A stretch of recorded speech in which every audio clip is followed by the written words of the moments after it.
kadang sedaya wenana gegirisi ati aneng tengahing wengi kang sepi nalika lintang-lintang nundung mega. Krungu swara lirih gumebyar kados swara angin kang ngusap warangka. Punika dudu swara sembarangan, ananging swara pusaka kang gegirisi ing jagat gaib, limeng tuwa ing kawicaksanan lan kadigdayan. Warangkane Branggah Ngayogyakarta, Kayu Timuhu. Punika dudu warangka sembarang. Kayu Timuhu punika kayu sakral, katon menengah nanging ngemu daya linuwih. Yen Timuhu wis kapilih dados warangka Branggah, ateges pusaka punika ngagem sarira kesatriyan.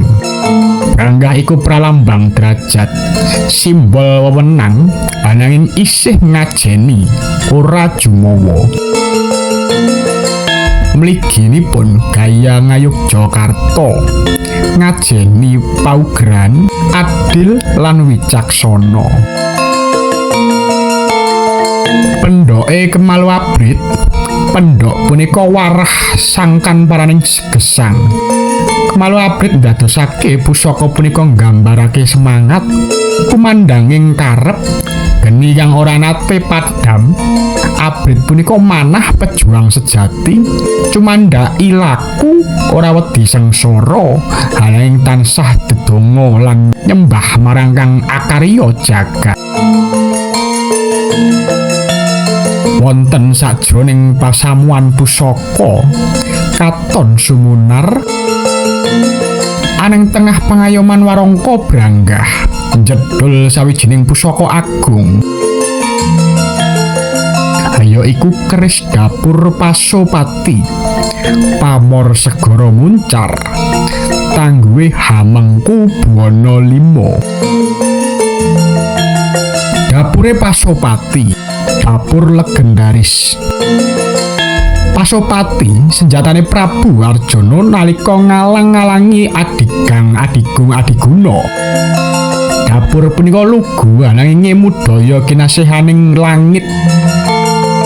Pasopati minangka pralambang kawicaksanan kang nyelaki piyala, netesake bebener lan ngingket diri marang dharma. Saka carita Mahabharata, pusaka Pasopati diparingake dening Bathara Guru marang Arjuna minangka ganjaran amarga tapa brata kang linambaran kawedaran rasa. Mula Pasopati iku gaman para pejuang spiritual. Ora mung kanggo nyambut perang, ananging kanggo ngunduh bebener. Dapur iki asring dipun damel dening empu jaman kuno kanggo nglindhungi saka piyala, nguwatake batin lan nuntun laku dharma.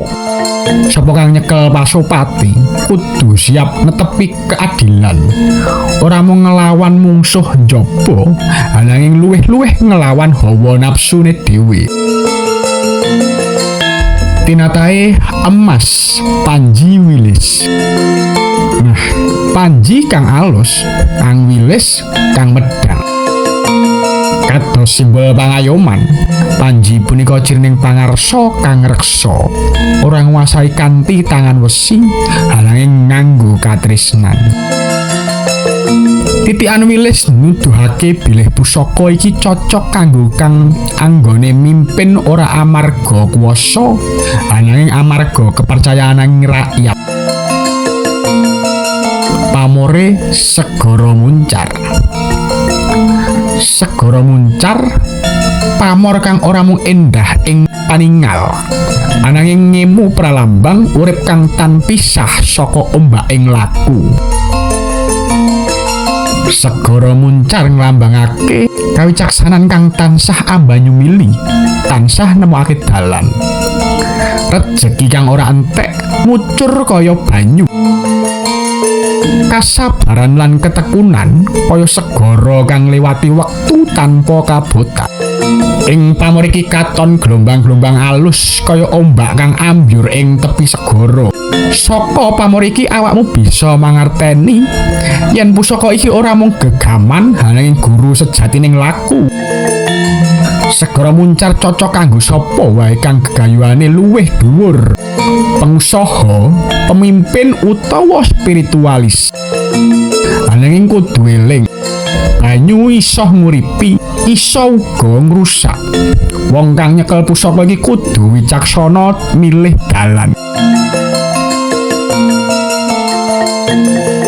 Tangguhe Hamengku Buwana V mujudake jaman keemasan kraton Ngayogyakarta hadining jaman punika abad kaping 19 dipun kenal minangka masa budaya Ngrembaka, seni kraton ngaluwihi rupa lan kawruh spiritual Ngrembaka. Hamengku Buwana V kondhang minangka ratu kang alus budi, waskita, sinisihan wahyu. Mula pusaka iki makili piwulang luhur. Penguasa sejati iku kang bisa nguasani awake dhewe, ora mung wong liya. Tangguh Hamengku Buwana V kerep dipun golek para kolektor sebab ngemuruh kepemimpinan, kearifan lan kasekten alus. Pusaka iki biasane nyawiji karo sing ndarbeni, maringi wangsit lan pangayoman. Sesarenganing dapur Pasopati, pamor Segara Muncar lan tangguhe Hamengku Buwana V. Pusaka punika kang ngemu trisula sipat luhur, kawicaksanan, kesabaran lan kepemimpinan sejati. Pusaka iki ora mung gaman hananging piwulang. Ora mung gegaman kang tumancep, ananging getih budaya kang mili tanpa wates. Yen awakmu nuwun pangestu, kudu resik lahir batin, kudu andhap asor nanging teges, kudu wani nyangga bebener kaya Pasopati nuju Krusetra. Kris punika nguripi kang mati, ngetokake kang didelikake, nggathukake langit lan bumi. Sing wasis nyekel bakal pinaringan wahyu lan waskita.